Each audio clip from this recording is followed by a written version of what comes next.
Well, I mean, this is pretty self-explanatory. The best Pokemon to use in every region is just that.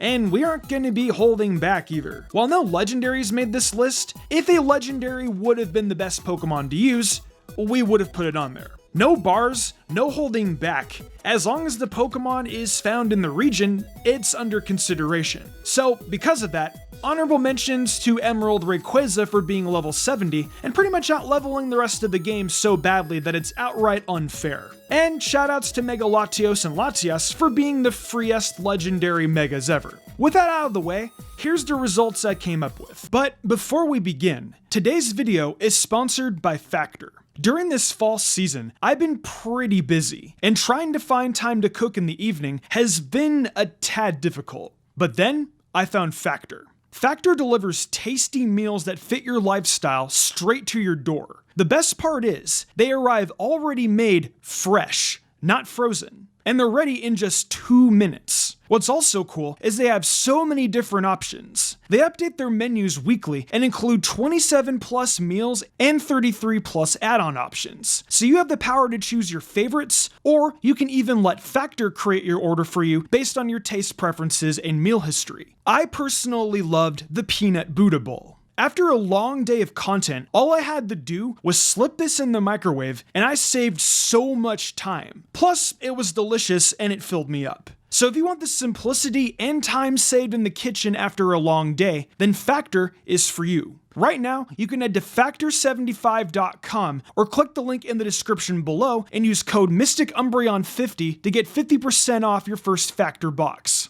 Thank you so much to Factor for sponsoring today's video. With that, let's resume. Kanto. So I'm gonna say Alakazam right out of the gate if it wasn't obvious enough. If you don't have friends to trade with, or 2 Game Boys for your legally purchased copy of a Pokemon game that takes place in Kanto, then Kadabra works just fine. Alakazam is the best Pokemon for reasons that even a baby could figure out. Psychic in Gen 1 is absolutely insane. Alakazam is incredibly fast and powerful, and in later iterations of Kanto, its coverage pool would expand and it would be able to continue blitzing through everything in the game from the moment that it's caught. Just spam Psychic. And if that isn't working, something is wrong. If you're playing a remake, just spam the coverage options. Calm Mind, and of course, Psychic. You even get Reflect and Recover if for some reason you don't think your Alakazam can KO what's in front of you. Go nuts! If you don't want to use Alakazam or Kadabra, try Hypno. It's a good budget alternative. Also, I want to mention Zapdos, because Zapdos at level 50 from the power plant at the point where you get it in the game is pretty good. So Zapdos and Alakazam are pretty much tied here. Johto.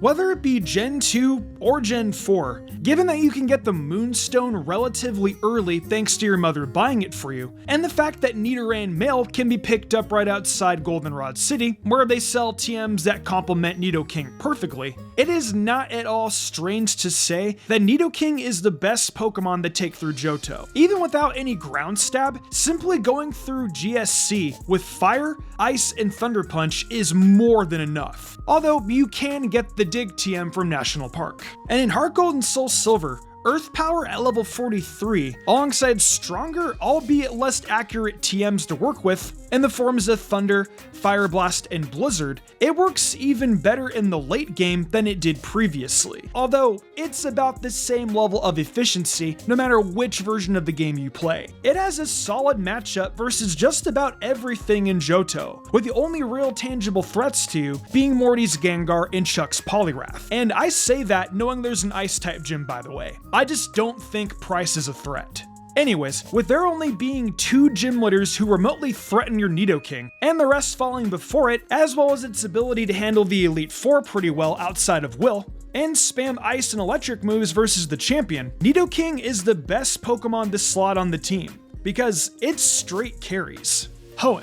By the way, we tried to put Gardevoir in, but the Ralts teleported off before we could catch it. Luckily for us, we happen to have a Pokemon that is arguably better at getting us through the Hoenn region anyways. May I present you this small axolotl? If this doesn't convince you, may I instead introduce you to the much bigger, beefier version with only one weakness, access to every HM you could need, including Surf, which you will probably be using anyways. Not only this, but it has a really solid matchup against most, if not all, gyms. Don't think it has anything negative. It beats Roxanne, is neutral to Brawly, destroys Watson, is good against Flannery, neutral to Norman, decent against Winona with Ice Beam, is good versus Tate and Liza, and even against Wallace and Juan, its ground stab actually helps. And the Pokemon League, it does fairly well against too. The Mega really just gives you some extra bulk and power, unless you went out of your way to set up Rain Dance. So it isn't the most useful Mega in a playthrough. It performs about the same really in either version of Hoenn. Thanks to its solid stats and excellent defensive profile, Swampert can get you through just about anything. Sinnoh. Infernape is one of those Pokemon that just kind of does it all. Even against gyms it doesn't outright beat, the Chimchar line still finds its uses. Its offensive typing is amazing. Chimchar evolves into Monferno early, which makes it even better. And thanks to its attack and speed, it can get you through a lot of situations no issue. Where every other Pokemon in Gen 4 has actual exploitable weaknesses a decent bit of the time, other than Garchomp, who is way too late to be the best thing to use, Infernape has weaknesses. They're just harder to exploit. It moves so fast and hits so hard that odds are it's dropping whatever is trying to capitalize on its downsides in a hit or two. Mach Punch also gives you good odds against Mars, who is supposed to actually be kind of challenging. The only gym I can really see it standing in the back for is Crasher Wake, because Crasher Wake's entire team feels especially made to kill your monkey. But other than that,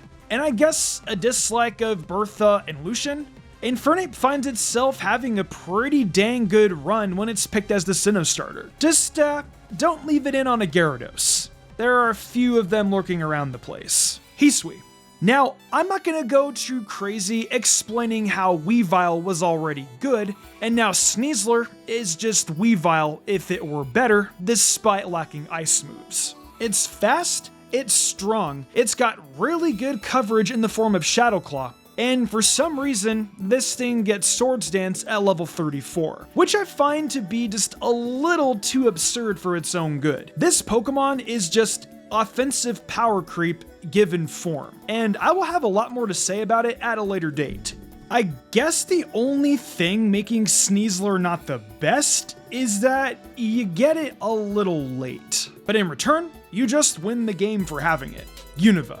I will be honest when I say I didn't see it at first. I was on call discussing this with an ever so elusive buddy of mine, and I was asking him for his thoughts on what the best Pokemon to use for Black and White was. And what I thought would be a normal response turned into a multiple-page PowerPoint presentation on how good Archeops is and why it's cooler than Aerodactyl. As it would turn out, Archeops has a really good attack and speed, which is nice and all, but it's really complemented by the fact that Arcan is obtainable right before the 4th gym and gets access to acrobatics on level up, which is basically a base 110 power flying stab because no one holds items in a playthrough, unless they're specifically counter-building an NPC for their Nuzlocke. Arcan doesn't do well versus Elesa, but as it would turn out, from Clay onwards, Archeops has no losing matchups, outside of Clay's Excadrill and Palpitoad. Skyla gets her wings clipped, Bryson gets rocked, Drayden can be overwhelmed through sheer offense, and the Elite Four don't want any of what Archeops has to offer. And if you're playing Pokemon White, your rock move can one-shot Reshiram, which is pretty funny to see. Sure, Defeatist sucks, but odds are you're mowing through the NPCs before they can do any real damage. So yeah, have fun with that. Now, if you don't like Defeatist, I can understand why. That's why I also think it's appropriate to mention mons like Excadrill and Crocodile. Excadrill hits hard, has decent speed, and has a pretty good level up set, especially with Earthquake at level 36. Crocodile has Moxie or Intimidate, both good abilities. Also has a good learn set, and can sweep if set up with Moxie properly. Both are also accessible pretty early in the games, and help with a lot of the matchups too. For Black and White too, since the Pokedex expands for that game, it's very much safe to say that Lucario is kinda just the best thing ever for a run of that game. Not only can you max friendship the Riolu you catch before even fighting Cheren, if you're willing to run around long enough, but the moment you do give in and grind out this early access Lucario, you kind of just auto-win the whole playthrough. Super effective on Charon, immune to Roxy, resistant to Berg, and the rest just kind of go through there. With its solid speed, excellent attacking stats, and absurd offensive typing, as well as the amount of normal and dark types you'll fight due to run-ins with Team Plasma, simply having a Lucario on your team is insurance that you're going to be the champion by the end of the week. Kalos. Oh boy, Charizard. I want to be hype about this, but assuming you're playing Pokemon Y, there's nothing to be hype about. You beat Viola, you beat Sycamore, you get your hands on Game Freak's favorite reptile, as well as this very neat Megastone for it before trouncing the next 2 gyms without ever having to send it out. Then, there it is, a fully evolved Charizard and a Mega Ring in hand. You take this out for a spin, only to see that this Pokemon has power equivalent to the deity of land itself that controls the continents, and a special attack to match this. And like that, you never have to send out another Pokemon in your party practically ever again, barring like a Mega Gyarados and Seabolt's whole team, who are both nerfed by the sun, mind you. Mega Charizard Y is a bigger, easier win button than the Mega Lucario they just hand you, all because of how ridiculously gorked drought-boosted fire attacks are versus everything. It's literally the definition of the mash A button simulator. If you ever want to try to lose in Kalos, don't use Charizard. Alola. If you're willing to grind hard enough, Salamence can appear at level 10 via enough SOS calls from a Bagon. If you're patient enough, the Salamence will appear, and then there you go. You just gotta bag that bad boy and take it with you as you mow through a game that was not built to handle a Salamence for the first 70% of it. By the time it's actually a level 50, you'd think the playing field would be even, but no, it's still a Salamence. It still has gargantuan stats, access to coverage moves like Crunch, Zen Headbutt, and Flamethrower, and then its incredibly efficient stabs in Dragon Claw and Fly. This Pokemon simply being around turns most of Alola into a cakewalk. Sure, the totems are still gonna give you a little bit of trouble, but by intimidating some of their attacks, keep Salamence useful, even in the worst of matchups. All it takes is some patience and not trying to blitz the game to be rewarded with something that very much blitzes a lot of the game. Galar.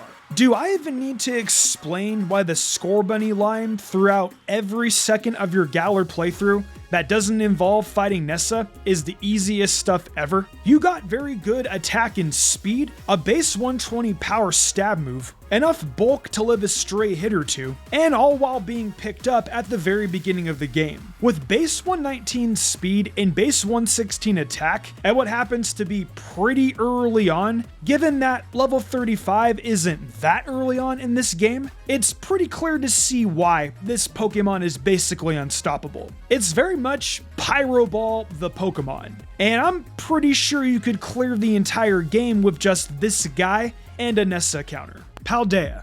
Before I reveal the actual answer, when I asked the same buddy who dropped me that PowerPoint presentation, I had also asked him what the best Pokemon to use in Paldea was. He told me that it's the mascot legendary, because it literally carries you throughout the entire game. Not gonna lie, he was cooking, but that isn't quite what I meant. But I figured it was worth mentioning because technically he is right. Flamigo was an old speedrunner favorite and something I will always vouch for when going through Paldea. It has some amazing stats for when you get it, and those stats tend to hold up for the entire playthrough thanks to being already fully evolved. Flying and fighting are a brutal combo that lets you rip through a lot of the boss fights, including the Donphans, Orthworm, Giacomo, and a decent chunk of the leaders. If you get scrappy on it, not only are you immune to Intimidate, but you also get to punch through ghosts, which are specifically meant to stop your bird. It's just one of those Pokemon that you can get really, really early, and it's the best thing on your team. And as the game progresses forward, it remains the best Pokemon on your team until like the very end, where your team is pretty developed enough to where this hardened veteran of a bird is now only your second best Pokemon. That's just how good Flamigo is. Cyclizar also is another fun option. Having a dragon in the very early game is pretty cracked. solid stats, decent matchups against all the important trainers, decent learn set, and all the coverage you could possibly need. And yeah, that's what I got. Now, unfortunately for me, I don't got much further to say, other than to start a flame war in the comments about crunchy peanut butter versus creamy peanut butter. I'll be reading that, by the way. That's right, this outro has nothing to do with Pokemon. I want your peanut butter takes immediately. With that, I'll see you guys in the comments while I eat my PB&J sandwich with an undisclosed type of peanut butter.